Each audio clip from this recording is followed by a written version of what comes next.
평창 동계올림픽이 지금 한창 진행되고 있는데요. 주변국들의 외교전이라고 해야 되겠죠. 외교전은 하루하루가 더 치열해지고 있는 것 같습니다. 북한학 박사 인신석호 동아일보 부장과 함께 말씀을 나눠보도록 하죠. 안녕하십니까? 어서 오십시오. 네. 자, 이제 이번 주 돌아오는 일요일이요, 시청자 여러분. 평창 동계올림픽 이제 폐회식이 열리게 됩니다. 어느덧 이제 시간이 그렇게 됐는데, 그 트럼프 미국 대통령의 장녀죠. 이방카 백악관 선임 고문이요. 이번 주 목요일이나 금요일쯤에는 한국에 도착할 것 같다. 강병규 기자 그런 일정이 나왔다면서요. 어떻습니까? 예, 그렇습니다. 이번 주 그러니까 25일에 폐막식이 열리니까 그 전에 하루 이틀 정도 앞당겨서 그러니까 23일, 24일 정도 말씀하신 그 시간에 올 것 같다라는 것이 전망인데요. 네. 정부 관계자들은 아직 백악관 측에서 이방카 고문이 언제 올 것인지에 대해서 확정된 그런 일정을 보내준 적은 없었다라고 얘기했습니다. 하지만 이제 23, 24일 날 오는 만큼의 이제 문화 행사도 즐기고 또 이제 폐막식 전에 미국 팀이 속해 있는 그런 경기들을 좀 감상하거나 좀 관람을 할 것으로 보여진다고 전해지고 있습니다. 그렇군요. 네, 이제 이방카가 조만간 한국에 도착을 할 것 같은데요. 보시면 시청자 여러분 이렇습니다. 포스트 평창이 중요하잖아요, 사실은. 포스트 평창. 수싸움이 지금 치열하게 진행이 되고 있는데요. 김정은과 문재인 대통령과 트럼프 대통령이 등장해 있습니다. 수싸움이라고 저희가 적어봤는데, 김정은은 지금 이 사진 보이십니까? 뭐가 국인 것 같아요. 근데 이게 뭘까요? 보겠습니다. 김칫국이었습니다. 김칫국인데요. 미국 김칫국부터 마시고 있다. 김정은이 이렇게 얘기했어요. 미국 당신네들 김칫국부터 마시고 있어. 신석호 부장, 이거는 네. 도대체 김정은 입장에서 무슨 의미에서 이런 얘기를 한 걸까요? 예, 여러 차례 말씀드렸던 김정은이 이제 새해 들어서 대남 평화 공세, 매력 공세를 펴면서 물밑으로는 계속 미국하고 대화하자고 조를 것 같다 이렇게 말씀드렸잖아요. 네. 근데 미국은 지금 펜스 부통령이나 모든 사람들의 그 자세가 굉장히 고압적이지 않습니까? 비핵화를 한다는 진정성을 보여야 우리가 대화하겠다. 대화는 하겠지만 비핵화가 전제 조건이 돼야 된다. 이렇게 나오니까 이제 좀 삐졌다는 티를 내는 거죠. 그죠? 네. 우리가 먼저 대화한다 그랬어? 우리가 그렇게 미국하고 대화는 몸달았는 줄 알아? 라는 식의 표현을 김칫국이라는 표현으로 지금 하고 있는 것 같습니다. 예. 근데 김정은 입장에서는 약간 이제 이번 주 돌아오는 일요일이 시청자 여러분 이제 폐회식이라고 말씀을 드렸는데, 김정은 입장에서는 약간 마음이 약간 조급해지는 것 같은 약간 그런 좀 분위기도 읽히거든요. 어떻습니까? 그렇습니다. 이제 예. 시간은 김정은의 편이 아닌 거죠. 왜냐하면 평창 올림픽을 계기로 매력 공세를 한창 펴가지고 예. 목적이 뭡니까? 핵은 가지지만 어떻게 좀 제재 좀 풀어줘라는 정치적인 의도를 전달하려고 했는데 잘 안 됐잖아요, 지금. 그리고 한국에서는 급격하게 지금 북한에 대한 관심이 떨어지고 있지 않습니까? 그러는 가운데 평창 올림픽 끝나잖아요. 네. 잘못하면은 자기 여동생인 김정은까지 김여정. 내려보내는, 김여정까지 내려보내는 그 정치적 자원을 다 쏟아부었는데 자칫하면은 아무런 소득 없이 이 평창 올림픽 끝나고 이제 남은 것은 미국의 제재와 채찍뿐이다. 이런 상황에 직면해 있는 게 지금 김정은의 정치적인 상황이라고 할 수 있죠. 예. 뭔가 어쨌든 김정은 입장에서는 풀배팅이라고 저희가 표현하면서 이런저런 카드를 꺼내 보였는데, 뭔가 김정은 입장에서는 얻으려고 할 텐데 시간은 김정은 편이 아니다라는 신부장의 분석이셨고요. 자, 그렇다면 수싸움입니다. 문재인 대통령은 아까 저희가 그 수석 대변인들 이야기 중에도 잠깐 언급이 됐습니다만, 이 뭔가 또 이 뭐일 것 같으세요, 시청자 여러분? 한번 제가 뜯어보겠습니다.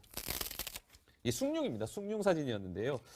문재인 대통령이 노은지 기자 이렇게 얘기했습니까? 우물서 숭늉 찾는 격이다. 이게 정상회담 관련된 발언인 것 같아요. 그러니까 남북 정상회담을 하는 거냐, 이렇게 17일에 평창에 이제 경기의장 응원을 왔던 문재인 대통령에게 기자들이 물었더니 이렇게 지금 우물에서 숭늉 찾는 격이다 이렇게 얘기를 한 거예요. 네. 그래서 속도전에 나선 게 아니냐 이런 얘기가 나오는 겁니다. 왜냐하면 김여정을 만났던 10일 오찬 당시에는 여건을 만들어서 해보자 이렇게 얘기를 했는데, 일주일 만에 기자들 앞에서는 우물에서 숭늉 찾는 격이다라고 하면서 뭔가 상당히 지금 기자들이 조급해하고 있다는 식으로 얘기를 해서 문재인 대통령 역시 조급함을 조금 접고 속도 조절에 나선 게 아니냐 이런 얘기들도 나오고 있는데요. 사실은 북한과 이제 미국 간의 대화를 주선하는 것, 그리고 이제 지금 북한과 우리가 대화를 하기 위해서는 미국의 설득도 중요한데 사실 한미 정상 간의 통화가 이루어지지 못했습니다. 네. 그렇기 때문에 뭔가 미국과의 조율을 위해서 이렇게 약간 속도 조절에 나선 게 아니냐 이런 얘기들이 나오고 있습니다. 속도 조절에 나섰다. 우물서 숭늉 찾는 격이다. 문재인 대통령이 남북 정상회담은 북미 간의 대화 전제 조건이라고 할 수 있을 텐데요. 그런 것들을 단계를 밟아서 진행해야 된다라는 문재인 대통령의 얘기였던 것 같습니다. 근데 보면은 이런 얘기도 좀 있는 것 같아요. 그 평창 동계올림픽의 그 뭐랄까요, 신부장 신석호의 돋보기를 저희가 오늘도 또 준비를 해봤는데요. 이건 좀 어떻게 읽어야 될까요? 평창 올림픽과 남과 북 키워드인데요. 그러니까 저희가 데자뷰 그리고 납치 그리고 지금 나오고 있네요. 데자비, 납치, 장사 끝난 어물전. 이건 어떤 의미인 거죠? 네. 예. 세 가지 단어는 이제 제가 쓰는 건 아니고요. 오늘 네. 저희 동아일보의 화정평화재단에서 국가 대전략 강좌를 했는데 네. 현인택 전 통일부 장관이 강사로 나오셨어요. 그래서 아. 지금의 상황을 정확히 저 세 가지 어휘를 가지고 설명을 예, 했습니다. 간단하게 설명을 주신다면. 대자비는 뭐냐면 예. 뭐 10년에 김정은이 통 크게 대남 평화공세를 폈다고 하지만 결국 그 정산을 해보면 과거에 했던 것의 되풀이다. 뭐 이런 취지입니다. 2014년 인천 아시안게임 때도 네. 북한의 실세들을 내려보냈다 금방 돌아가고 그랬죠. 그런 식의 좀 어디선가 본 것 같은 그런 거였다. 김여정이 왔다는 거에는 특별한 게 없었다 이런 거고요. 예. 두 번째 이제 납치된 건 뭐냐면 미국의 입장입니다. 미국의 입장에서 지금 미국은 북한이 올 3월까지는 빠르면 3월까지 핵미사일을 완성한다고 정부 당국에서 얘기하지 않았습니까? 네, 그랬죠. 굉장히 지금 급한 시각인데 평창 올림픽을 열렸고 그 평화 무드에 김정은이 올라타서 미국의 입장에서 보면은 그 시간을 뺏긴 것 같다는 느낌을 받는다는 거예요. 네. 그런 의미에서 납치라는 단어를 현인택 장관이 썼습니다. 아, 그렇군요. 세 번째는 현 장관은 파시라는 단어를 썼는데 좀 어렵잖아요. 파시가 그게 뭐냐면 예. 그냥 이렇게 상설시장이 아니라 이제 바닷가 같은 때 아. 그 특정 물고기가 많이 잡히면 시장이 와 열렸다가 네. 갑자기 그 물고기 다 팔리고 나면 그리고 안 잡히면 시장이 없어지는 그런 걸 파시라고 한대요. 그런 파시가 지금 왕 열렸다가 이제 닫히려고 한다는 거예요. 네. 김정은이 더 이상 남쪽을 향해서 내놓을 게 없다면 대남 평화 공세로 쓸 자원이 없다면 남북 관계는 다시 또 옛날로 별로 좋지 않은 소극적인 관계로 돌아갈 수 있는 거지 않겠습니까? 예, 예. 그런 의미에서 파시라고 했는데 저는 약간 쉬운 의미로 네. 장사 끝난 어물전 같다. 이렇게 제가 좀 현 장관의 워딩을 좀 풀어봤습니다. 예, 알겠습니다.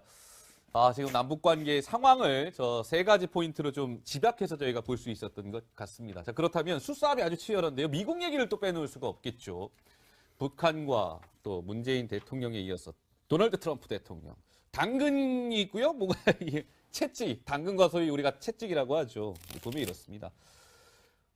대화 준비 주시, 압박은 최대로. 그러니까 대화와 압박을 병행하겠다는 게 이제 미국의 기조인데요. 이 부분에 좀 주목해야 될 것 같아요. 압박을 최대로 가하겠다. 강 기자 이렇게 얘기했습니까? 예, 뭐 지금 말씀하신 대로 압박을 상당히 강조를 했는데 펜스 미 부통령은 이렇게 얘기를 하기도 했습니다. 이제 대화 국면이 조성이 됐는데도 이제 우리나라를 방문하고 이제 돌아갈 때까지도 핵이 완전히 끝날 때까지 북한의 비핵화까지 최대 압박을 하겠다라고 밝혔는데 사실 미국에서는 이제 전면 당근과 채찍, 그러니까 회의와 강경 트랙을 다 쓰고 있는데 틸러슨 미국 국무장관은 이제 북한이 대화 준비됐다고 말하길 귀 기울이고 있다라고 얘기를 하면서 이 대화 국면을 또 조성하려는 움직임이 있습니다. 뭐 네. 착한 경찰, 나쁜 경찰 작전처럼 어떤 사람은 대화를, 어떤 사람은 압박을 좀 강조하고 있는 두 전략을 같이 쓰고 있습니다. 예. 그러니까 보니까 뭐 펜스 미국 부통령 같은 경우도 북한이 완전히 핵을 포기할 때까지 고강도의 대북 제재를 계속하겠다라고 밝힌 바 있습니다. 그런데 보면은 얼마 전에 광명성절이었잖아요. 사흘 전이었군요. 2월 16일 광명성절. 광명성절은 김정일의 생일이죠.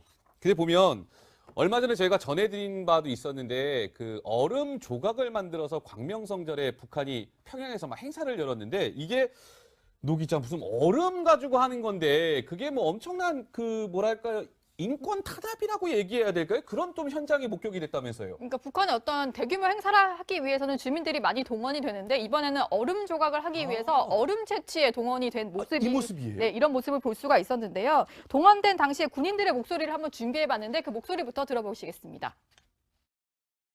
캐내는 것도 좀 하나하나 이 정말 파손되지 않게 하느라고 순간적으로 이걸 꾸집어내는 거 이걸 중요합니다. 처음엔 경험이 없어서 어린 놈들은 좀 빠지기도 하고 빠지기도 빠지게 됐어요.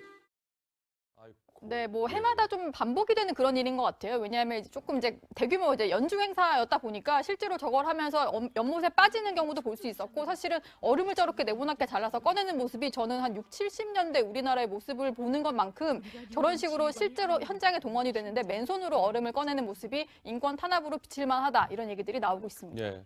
저렇게 얼음을 채취해서 그 미사일 모형의 얼음 같은 거를 막 전시해 놓고 했던 거잖아요. 예, 신부장. 예. 네, 영상에서 시청자 여러분들께서 파악하셨을지 모르겠는데 저 군인들 아. 그 소속이 216 사단이라고 나오더라고요. 네. 216이 바로 광명성 절이라고 하는 김정일의 생일이지 않습니까? 네, 저 군인들은 저런 목적으로 만들어져서 그 김정일의 어떤 권위를 찬양하고 홍보하고 하는 그런 행사에 동원되는 그런 전문적인 군인들인 것 같습니다. 네.